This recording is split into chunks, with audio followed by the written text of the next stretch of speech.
Doctor Vinita, हमने अभी detail में बात की लीडलेस पेसमेकर के बारे में। आप मुझे बताएंगे कि एज अ पेशेंट कैसे पता चले कि हमें किस पेसमेकर को लगाना चाहिए? Are there qualities in pacemaker also? Yes, there are qualities in pacemaker.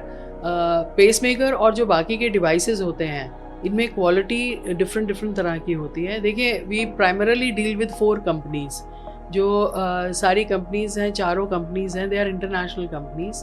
Unfortunately we don't have still a good pacemaker make in India वाला, although that would be the ideal situation.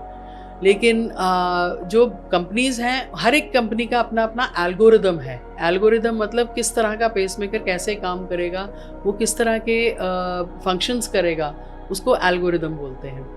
Pacemaker single chamber, double chamber, triple chamber, 3 chamber वाला होता है। सो ये आपको कौन सी ज़रूरत है?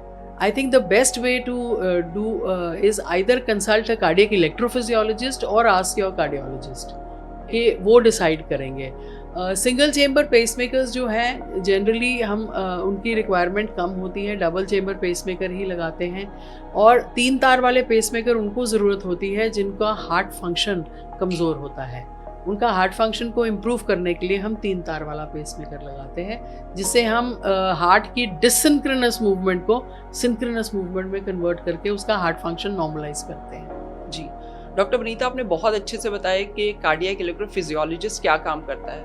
आप हमारे दर्शकों को ये भी बताइए कि एक कार्डियोलॉजिस्ट, एक कार्डियक इलेक्ट्रोफिजियोलॉजिस्ट और एक कार्डियक सर्जन, इनके काम में क्या फ़र्क है, इनके काम में क्या अंतर है? Well, that is very interesting question. देखिए, जब हम पढ़ाई कर रहे होते हैं जी, तो MBBS के बाद MD करते हैं जी। अगर हम MD करते हैं तो हम फिजिशियन बनते हैं, ठीक है।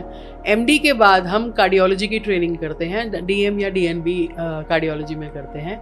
सो दीज आर द कार्डियोलॉजिस्ट। हम एज अ कार्डियोलॉजिस्ट जब बनते हैं, हम preventive cardiology, interventional cardiology, paediatric cardiology, electrophysiology, इन सब के बारे में पढ़ते हैं, and we become a general cardiologist. इसके बाद जो प्लम्बर्स बनना चाहते हैं वो इंटरवेंशन कार्डियोलॉजी का करते हैं, और जो इलेक्ट्रिशियन बनना चाहते हैं वो इलेक्ट्रोफिजियोलॉजी का आगे ट्रेनिंग करते हैं, आगे पढ़ाई करते हैं। आजकल तो बहुत इंटरेस्टिंग एक और हमारी फील्ड आ गई है, स्ट्रक्चरल हार्ट। स्ट्रक्चरल हार्ट जो सिर्फ ट्रांस कैथेटर वाल्व्स के साथ डील करते हैं, राइट। सो ये हर एक की अपनी अपनी स्पेशलिटी है।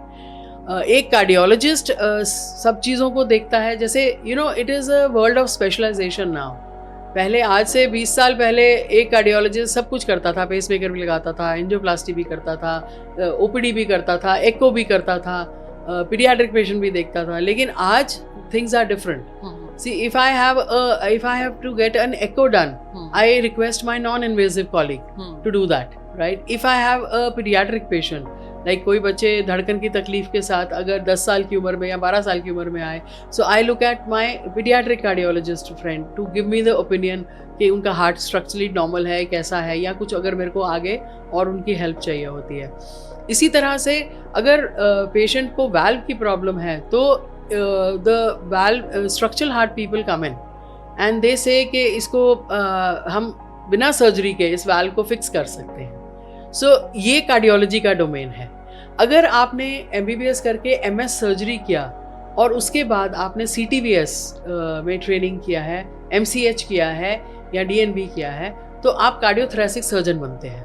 अब उसमें भी बहुत सारी आगे डिविजन्स आ गई हैं। Let's leave it to the next talk of course. इसके अलावा ये कार्डियोलॉजिस्ट, इलेक्ट्रोफिजियोलॉजिस्ट और सर्जन का डोमेन काफ़ी पहले डिफाइन हो जाता है कि किस तरफ जाएंगे हम। Okay, right. Thank you doctor Vinita for sharing your thoughts on this.